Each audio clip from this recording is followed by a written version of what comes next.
पर भाग्यशाली हो आप जो 72 साल बाद ये जो सावन का महीना आया है, सोमवार से सोमवार तक का, कहते हैं इस सावन में जो सोमवार से सोमवार तक का सावन रहता है, सोमवार से शुरू सोमवार से विराम, अगर आपके घर में रुद्राक्ष है, आप रुद्राक्ष धारण करते हो या रुद्राक्ष अपने घर में रखते हो, तो उस रुद्राक्ष को छोटी सी कटोरी में रखकर या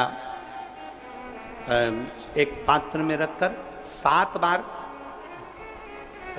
किसी भी अमावस पर, सावन में जो अमावस्या पड़ती है, ये सोमवार से सोमवार वाली सावन, इसके बाद वाले सावन का हम वर्णन नहीं कर रहा, हम इस सावन की बात कर रहे हैं। या तो अमावस, पूर्णिमा, त्रयोदशी, चतुर्दशी या प्रदोष, शिवरात्रि, अष्टमी, ये ऐसी तिथियां हैं जो सोमवार से सोमवार तक का जो सावन होता है, सावन में कटोरी में रखकर, प्लेट में रखकर, थाली में रखकर 7 बार अपने घर में अगर रुद्राक्ष है तो उसको बलवान बनाने के लिए इसी सावन के महीने में 7 बार तो जल, 5 बार दूध गौ माता का और 2 बार गाय का घी उस रुद्राक्ष पर लेपित करना चाहिए।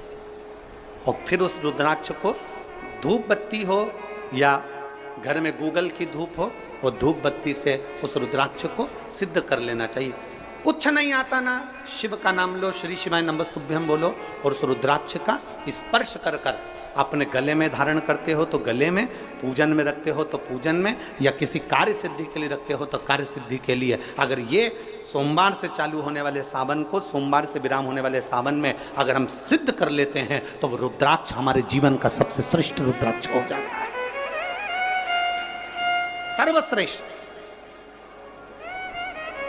अभी हमारे सीहोर में कुबेरेश्वर धाम पर ये जो सावन का महीना आया है, इस सावन में हमारे यहाँ कुबेरेश्वर धाम पे वैसे तो जो महाशिवरात्रि आती है, जिस समय रुद्राक्ष उत्सव होता है, उस समय पर रुद्राक्ष को सिद्ध कर लिया जाता है।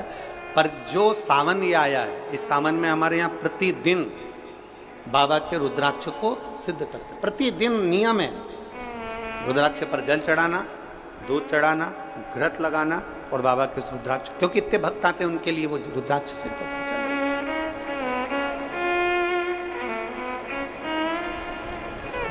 इसी सावन में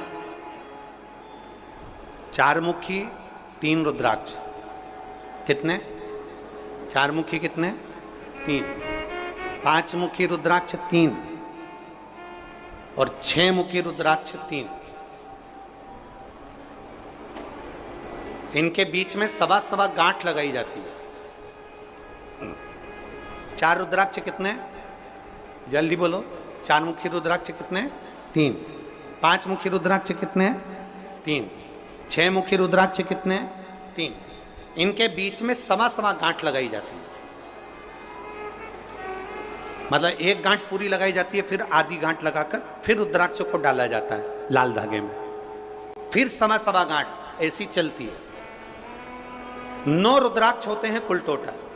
अगर ये 9 रुद्राक्ष को शंकर भगवान के शिवलिंग के पास में रखकर, ये सावन, इसको अन्य सावन में नहीं कर सकते, केवल इसी सावन भगवान शिव के मंदिर में शिवलिंग के पास उसको रखकर 7 लोटा जल, 5 बार दूध और 2 बार घृत अगर लेपन कर दिया जाता है उस माला को, और उसी माला को हम बेलपत्री के पेड़ के नीचे बैठकर अपने गले में अगर धारण कर लेते हैं तो दुनिया का ऐसा कोई कार्य नहीं जो तुम्हारे लिए हो नहीं, पक्के में होकर ही मान।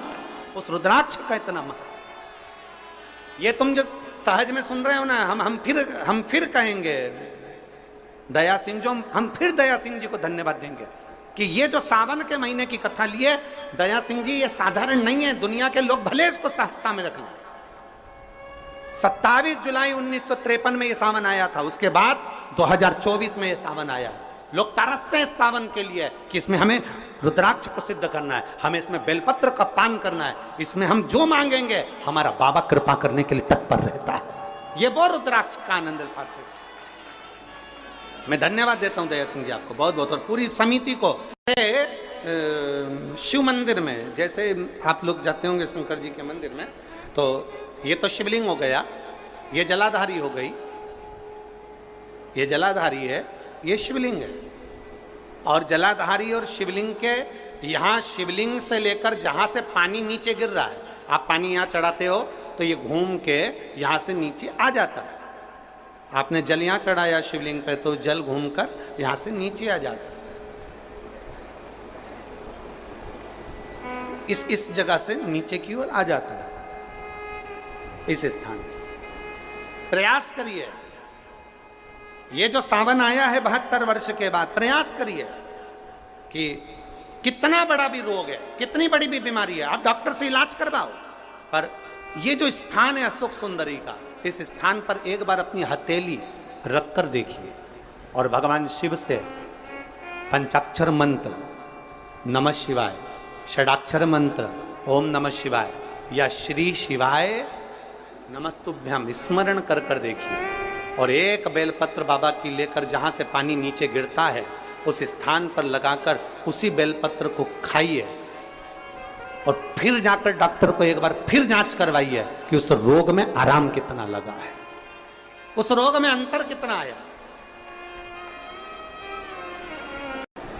सावन का ये महीना जिसमें आप भगवान शंकर की अविरल भक्ति को धारण कर रहे हो,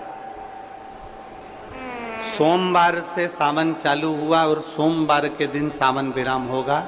ऐसा सावन 72 साल के बाद आया।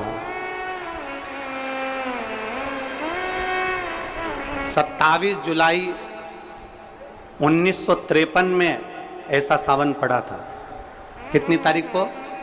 जम के बोलो जरा। 27 जुलाई 1953 में ऐसा सावन पड़ा था, जो सावन सोमवार से चालू हुआ था और सावन सोमवार के दिन विराम हुआ था। 72 साल के बाद ऐसा सावन आया है जिसका योग आज है।